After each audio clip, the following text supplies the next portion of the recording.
Assalamualaikum warahmatullahi wabarakatuh. Jumpa lagi dengan saya Kalis Mardiasih. Saya seorang penulis dan aktivis kesetaraan gender dalam video kuliah moderasi beragama. Dalam seri kali ini kita akan berbicara tentang bagaimana moderasi beragama memandang kekerasan seksual. Akhir-akhir ini kita sering dan semakin sering membaca berita kekerasan seksual berseliweran di media kita. Kekerasan seksual menimpa anak-anak perempuan dan juga perempuan dewasa yang pelakunya adalah justru orang-orang terdekat korban. Bapak kandung yang memperkosa anak perempuannya, paman yang memperkosa keponakan perempuannya, kakek yang memperkosa anak perempuan tetangganya, dan memiliki dampak yang sangat buruk dan trauma yang sangat berlapis kepada korban. Bagaimana agama seharusnya bertanggung jawab dalam memandang isu kekerasan seksual ini? Saya menemukan solusinya di dalam nilai-nilai moderasi beragama. 4 nilai moderasi beragama terdiri dari yang pertama adalah nilai toleransi, yang kedua adalah ketaatan kepada hukum, yang ketiga adalah nilai nir kekerasan, dan yang keempat adalah nilai penghormatan kepada tradisi. Kita bisa masuk dari nilai nir kekerasan yang sangat diusung dan dihormati oleh nilai-nilai moderasi beragama. Islam seharusnya adalah agama yang penuh kasih sayang. Ketika kita bicara Islam sebagai agama yang penuh kasih sayang, artinya kasih sayang itu adalah sebuah istilah yang terlebih dulu sudah berlawanan dengan istilah kekerasan. Kekerasan seringkali dilakukan oleh pelaku karena pelakunya merasa bahwa dia sebagai manusia lebih merasa berkuasa, lebih merasa punya kontrol kepada manusia yang ia anggap lebih rendah, ia anggap lebih tidak berdaya.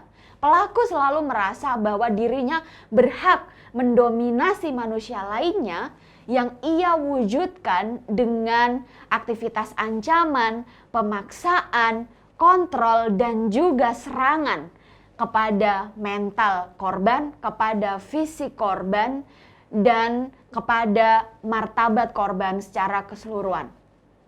Dampak dari kekerasan seksual ini tentu saja tidak main-main. Fisik korban terluka, anak-anak perempuan mengalami kehamilan yang tidak diinginkan sebelum waktunya.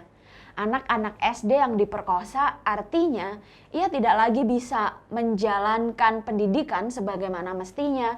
Ia kehilangan akses ilmu pengetahuan, ia kehilangan akses sosial, daya dukung sosial untuk bermain bersama teman-teman sebayanya. Ia kemudian harus menjadi seorang ibu yang berusia anak. Anak mengasuh anak.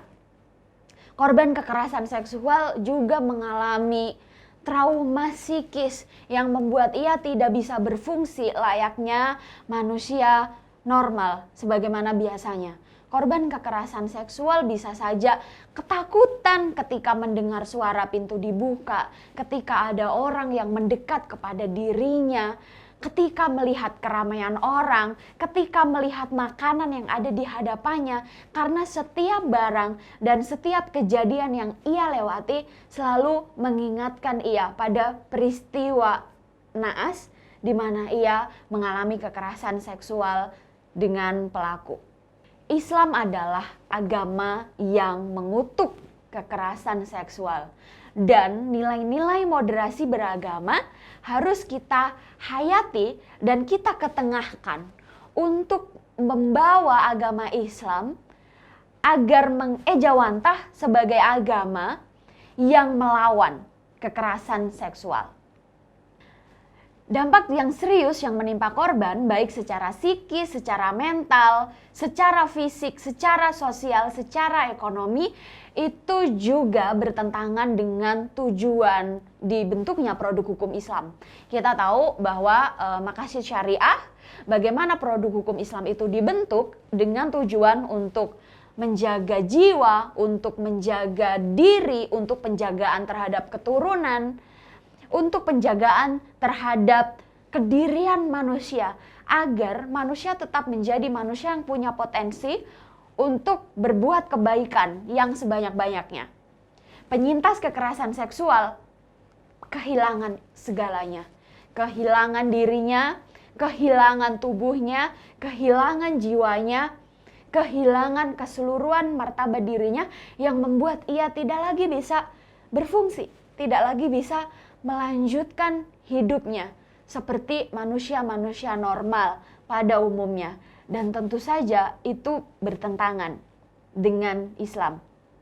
Akhirnya kita juga akan sampai kepada nilai-nilai moderasi beragama yang berikutnya, yaitu ketaatan pada hukum. Indonesia sejak dulu telah memiliki inisiatif untuk mengesahkan RUU penghapusan kekerasan dalam rumah tangga yang sudah disahkan sejak tahun 2004.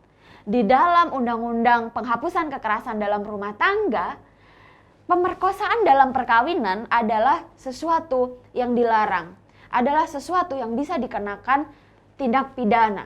Artinya, walaupun di dalam relasi perkawinan tidak boleh ada kekerasan. Perkawinan yang dianggap menghalalkan aktivitas seksual ternyata tidak sepaket dengan menghalalkan aktivitas seksual yang penuh dengan kekerasan. Indonesia sebagai negara ternyata sudah memperjuangkan nilai-nilai moderasi beragama sejak dulu. Dan hingga hari ini kita juga masih memperjuangkan pengesahan RUU penghapusan kekerasan seksual yang kita harapkan akan berbicara untuk memberi keadilan kepada lebih banyak lagi kasus-kasus kekerasan seksual yang hari ini belum memberi keadilan kepada korbannya.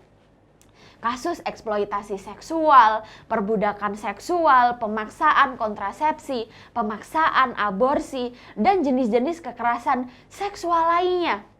Di masa jahiliyah misalnya, Rasulullah adalah sosok yang membebaskan perempuan dari perbudakan seksual. Rasulullah bahkan menebus budak untuk ia merdekakan dengan cara menikahi budak itu agar bisa setara dengan manusia perempuan yang lain pada zamannya. Pernikahan Rasulullah dalam menikahi budak sesungguhnya adalah pernikahan untuk membebaskan perempuan dari perbudakan. Hari ini di tahun 2021 ternyata perbudakan seksual masih terus terjadi, bahkan Indonesia adalah menjadi negara yang paling tinggi kasusnya. Perdagangan anak-anak perempuan, child trafficking, itu sangat mengiris-ngiris hati kita semua. Kita semua sebagai muslim di Indonesia, kita semua sebagai negara bertanggung jawab dalam menyelamatkan kehidupan jutaan anak-anak perempuan yang hingga hari ini masih menjadi korban kekerasan seksual. Sebagai muslim dan muslimah yang berbangga karena kehadiran nilai-nilai moderasi beragama yang salah satunya memandatkan kepada kita untuk taat kepada hukum, saya sebagai muslimah mengajak muslimah yang lainnya di luar sana dan juga para muslim tentunya, karena tidak hanya perempuan yang bertanggung jawab untuk menstop kekerasan seksual, tetapi juga laki-laki. Yuk mari kita dukung negara untuk segera mensahkan RUU penghapusan kekerasan seksual. Karena perjuangan kita dalam mengesahkan RUU penghapusan kekerasan seksual adalah perjuangan kita juga dalam menegakkan nilai-nilai moderasi beragama. Nilai-nilai Islam yang memiliki manfaat yang nyata tidak hanya kepada diri sendiri, tidak hanya kepada kesalehan kita pribadi, tetapi juga pewujudan kesalehan sosial kita untuk menjadi bagian dari negara yang berusaha untuk menyetop atau menghentikan rantai kekerasan kepada perempuan dan anak-anak perempuan. Terima kasih sudah menyimak video kuliah moderasi beragama dalam episode Islam melawan kekerasan seksual. Sampai jumpa di video kuliah moderasi beragama berikutnya. Saya Kalis Mardiasi undur diri. Wassalamualaikum warahmatullahi wabarakatuh.